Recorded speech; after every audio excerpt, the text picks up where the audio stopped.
Hey there, everyone. It's Sam with another writing video. Remember, a good writer must also be a good reader. I say that a lot, at least when I'm talking about the books I've read recently. So the question I always ask, two-part question. What are you reading these days, number one? And two, how will it influence your writing, or what can you apply from it to your own writing? I'm excited to share with you my answer today. My last fiction read that I finished a week or two ago was this, The Children of Hurin by J.R.R. Tolkien. Obviously, Tolkien is a great in our world, and in the world of fantasy, he's pretty much the father of modern fantasy, and many people like him. Not only, like is an understatement. Like, many people consider him, one of the greats. They try to emulate his style, they try to emulate what he's done, things like that. He has a few detractors too. People who say like he doesn't hold up to modern standards or things like that. If you want more on that conversation, I did a video a while back, a discussion with some friends called Tolkien on Trial. You can search my old videos or my Fractured Fiction podcast for that episode, Tolkien on Trial, where we talk about do Tolkien's works hold up today and things like that. I had to ask that question to myself because, I read Lord of the Rings in high school, I read The Hobbit in middle school. Back when I was younger and had more time to read and was honestly more enthusiastic. And at one time I would have said they were my favorite books, like my favorite fiction book. But then again, I haven't read them in 10-ish years. And I'll be honest, obviously I respect them for what they've done with the genre and for just for being this great fiction that I, at least at one time, was very close to. But like when these days, as a busy adult, a lot of us have less time to read. It's just different, and Tolkien's style can be difficult. So when I want light, fun reading, I don't always go here first. So I have been saying that's part of why I did that other talk on Tolkien on Trial. I have been saying like I want to rediscover my love for Tolkien because I used to love him, and I just have gotten out of it and have gravitated toward other things, and that's just the way it goes. So this is the first Tolkien I've read in I don't know how long, years probably. I mean, other than maybe short pieces, short writings. If I've read him, in small volumes. Other than that, this is the first Tolkien I've read in probably over a decade. Um, so I liked it, and I think I have at least succeeded, or at least begun to recapture my love for Tolkien. Let me tell you in a moment what I liked about it, what I didn't like, and what I learned from it. But first, let me try to just describe the story a little bit. So, if you've ever read the Silmarillion, there was a character in there called Turin, not Hurin, but Turin. Turin is the main character of this one. It's he's the son of Hurin. And again, I have read the Silmarillion, but probably like 15 years ago because it was in high school. I remember only vaguely, only sections of it. And if you've read it, it's less of a narrative. I mean, it is a narrative, but it's more like a history textbook. It doesn't follow one main character. It follows several characters over like span of hundreds of years. It's like Tolkien's creation story and history for the backdrop of Middle Earth. So it's like um, many different stories, vignettes, if you want to call them, scattered throughout the history of that realm. And I remembered a character named Turin. I remembered him only vaguely. He's known there as Turin Turambar, which is and Turambar now, I realize means Master of Doom. We can talk about that a little bit. Um, but like before I read this book, like I couldn't have told you anything about Turin. I was just like, oh yeah, I remember he exists, but I don't know what he did or anything like that. But yeah, this book focuses more on that. So Hurin is like a lord of of the men of, I forget now where there's so many different place names. That's one thing I got to deal with when you read Tolkien. But he's a certain lord of men, and he was fighting against Morgoth. Morgoth, if you know the backstory, is basically the devil of Middle Earth. He's even more chief among the evil people than Sauron. He's the one who rebelled against the god figure, and brought the other angelic figures down with him. So Morgoth is like the biggest evil of Middle Earth. Um, and there was a great war against Morgoth, and the elves and men fought against him. And Hurin was one of the ones who fought. And basically, he's been captured by Morgoth. He's not dead, but he's been taken away from his family and held prisoner. And basically, the premise kind of is Morgoth put a curse on Hurin and his family, that people think, at least they speculate within the story, it still affects them. So the main character is Hurin's son Turin. Turin also has a couple sisters who are in it, but not as main characters. One of them dies early on. Hope it's not a big spoiler. She's not a main character at all. She dies as a child. This other sister comes into it later. But the main character is Turin, and he starts as this young boy growing up without a father, but also like knowing his father's out there somewhere and knowing his family is kind of cursed, or at least believing that. So like, um, it's I mean I won't give you any more spoilers, but like people come into his life, and some of them who are close to him die, um, and things like he gets kicked out of his homeland and he finds another place to live with the elves for a while, but he gets wrongly kicked out of there, and there are people who look down on him because they know who his family is, and I think he's cursed and things like that, even though it's not his fault. And so he kind of like goes throughout his life, and tries to, he learns fighting and archery and swordsmanship and all those things, I think, and becomes, a pretty capable warrior of his own. He, I think, wants to, find Morgoth and rescue his father and things like that. It doesn't actually necessarily go that direction in the book, but so you can see how he evolves kind of into this. I mean, from a young boy to a young man, like a teenager, 20-something, who kind of has a chip on his shoulder because he's been, because of his upbringing and the fact that things have always gone wrong for him in life, and the fact that he and his family have been wrong, he turns into kind of this rash, impulsive, still a good guy, but like still a hero in the broad sense, but like not a noble, completely lawful good guy, like, I don't know, like maybe Aragorn or Gandalf or something, or Samwise or something like that. He's basically an angry good guy, or an angry hero, angry, rash, impulsive, that kind of thing, and he's on this quest to either prove himself or just kind of find his family again, or whatever it is. But so it's really interesting to see his character development and more of his life from that. This book basically gives the whole life story of Turin from his childhood to, well, I mean, it goes to the end of his life. I'll say that. And yeah, so again, his sisters come into it a little bit, his mother comes into it a little bit, but Turin really is the main character here. And it turned out to be a really fun story. I'll tell you what I liked and what I didn't like, or what worked and what didn't work. We have these, writing rules of ours these days, that and Tolkien kind of subverts some of these conventions. I mean, he's writing this probably about 100 years ago. I'm actually reading a book now about a different book, a nonfiction one about the Inklings, which of course was the author group Tolkien was part of, and I might talk more about that one next week. But they were meeting in the 20s and the 30s, and let's see, The Hobbit was published in 1937, but Tolkien was working on these stories of his Middle Earth, legendarium, longer than that. So I think his son Christopher, who has just recently passed away in the past couple of years, but Tolkien's son Christopher Tolkien edited a lot of these books for Tolkien posthumously. This one was published relatively recently, like 2007, I think.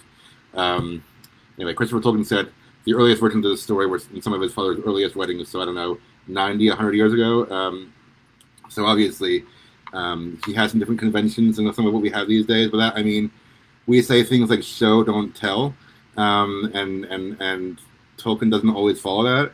I realized early on, like in one of the first two chapters, he had stories where he had paragraphs where he was like describing Turin and his sister, and he kind of just directly told the reader, like, this is what he's like, like I forget exactly, but like she had a cheeriness to her, or like Turin acted like this usually, and this is what his attitude was like. And I'm like, we don't see that a lot these days.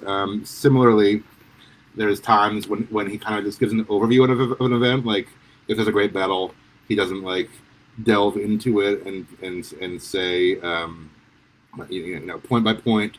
Not a lot of dialogue in between. Like doesn't give every single thing that happens from the perspective of the main character, but he'll summarize the big battle in maybe a paragraph or two, and then say like, and at the end, a great man fell, or this person fell, or something like that. So really, so basically, he's giving. I forget what the term for that is. I heard it once, but in creative writing class, but he's summarizing a big event rather than showing every detail of it. And that's a little uncommon these days, but important. But I think it works for Tolkien's story because you know what does things like that? Fairy tales and myths, like the fairy tales and fables and myths that we heard growing up. Will always say things like there once was a girl, there once was a boy, and who was very I don't know, and they didn't pick a specific example, but there's just simpler stories that are aimed for children. I'm not saying this is aimed for children, but like simpler stories from a simpler time. They would tell more. They would do more telling of just the character's personality up front and just events over time. And I know wouldn't fly these days. I've said before, if Tolkien was writing the way he wrote, today, and he wasn't a big name already, I don't think he would sell well today. But it works for what he's going for because he's writing a mythology, or he's writing. I wouldn't say a fairy tale in the sense we think of it. I mean, it's not like the Three Bears, but he's writing a mythology. So I mean, think like the Greek myths or the Norse myths, or something like that. He wanted to create a mythology for England for his generation, and so I think these conventions, some of these writing styles that are not common these days or even frowned upon these days, I think they work for Tolkien's story because he knew what he was doing, and they fit the tone he's going for. They really. So that kind of thing, like showing, not telling, or sorry, the telling, not showing, it works what he's going for what he's going for. It sets the tone. It makes it feel like kind of a high, lofty, ancient, elevated story, and I liked it. I think it worked. I mean, I wouldn't want to read that in every author, but I think it worked for this. I will also say, I know Tolkien's known for like describing things just for pages and pages and pages. I didn't notice that a whole lot here. I'm sure I was saying there a little bit, but like I don't remember having too many times where I was like, oh, he's just rambling on and I can't get past it. I mean, it was a good bit of action. Again, his son has edited this. I don't know how heavily. I don't know if he edited the descriptions too much, or if he just kind of pulled together the narratives from his dad's note and kind of picked the parts that he felt were helpful to the narrative. I'm not sure how that goes exactly, but I didn't notice a whole lot of like intense, long, overbearing, tedious description. It seemed, it was fairly narrative. It was Turin did this and he did this, and there's a few other characters come into it, but each chapter has Turin basically doing something new or going somewhere new. So it's these little episodes, and the narrative moves along nicely. So I liked it, and it's a fun adventure story about this guy, in medieval times, in a fantasy world against the Dark Lord. There's a dragon who comes into it later. Spoilers, but it's elves and men and dragons and magic and war and fun adventure fantasy story that I hadn't let myself get into in a while, for various reasons, but I'm glad I did. One thing I didn't like, or I guess that's just made it harder. Again, I mentioned the place names and such. There is a helpful index of names in the back. It's several pages long, and it gives the names of characters and places. And there were many times I had to flip through and be like, okay, who's that again? Like who's that character, or what's that place, or what's the significance of that? Because there's so many characters, and their names are not common English names. They're things like Feanor. I mean, he's a major character for something. He's not in this one much, but he's mentioned. Or Norgathron is the name of a place. I mean, if you've read Tolkien, you have a slight idea for that kind of thing. So I had to just flip back and forth a lot, and that's sometimes distracting from the story. One of my English professors from college, he posted that he recently read Dune, and he was like, I get it. I'm glad I did it, but things where you have to flip back and forth from the glossary and such aren't his thing. So I'm like, I get it. So yeah, I mean, in that sense, it was a little unwieldy for me. I would say that more than the tedious description that Tolkien is sometimes known for. I'd say the flipping back and forth and checking page names or place names and people names was more distracting to me than anything else. But it was not distracting enough to ruin the story for me. I actually really liked it. And again, it's a fun adventure story, and I think the Tolkien style worked well for what he's going for here. So if you're into Tolkien, or if you're like me and you've appreciated these stories before but have a hard time getting into them these days, I recommend Children of Hurin. This is one of like 3 or 4 that were published in recent years. Like again, posthumously, obviously. Christopher Tolkien published them. This is the first of a few. It's looking at 2007, but I want to read the rest. There's also Beren and Luthien, which is a famous story that was also in the Silmarillion. It's an epic love story between a man and an elf. Tolkien later called himself and his wife Beren and Luthien. That was largely based on his own love story. There's also so there's now like a full novel of Beren and Luthien. I haven't gotten it yet. I want to. There's also the Fall of Gondolin, and I think maybe Sigurd and Gudrun. I'm not sure. But anyway, there's 3 or 4 of these Tolkien novels that are the history of Middle Earth from before Lord of the Rings. So in The Hobbit, like long before that, and kind of set the backdrop. And I want to read the rest now because I like Tolkien, and it's been like I said, it's been a while since I got into him, but I want to get into him again and rediscover my love for that kind of thing. So there you go. I recommend the Children of Hurin and things like that. It's a fun story, and it was not too weighty for someone who has a hard time reading long things these days. It wasn't even that long.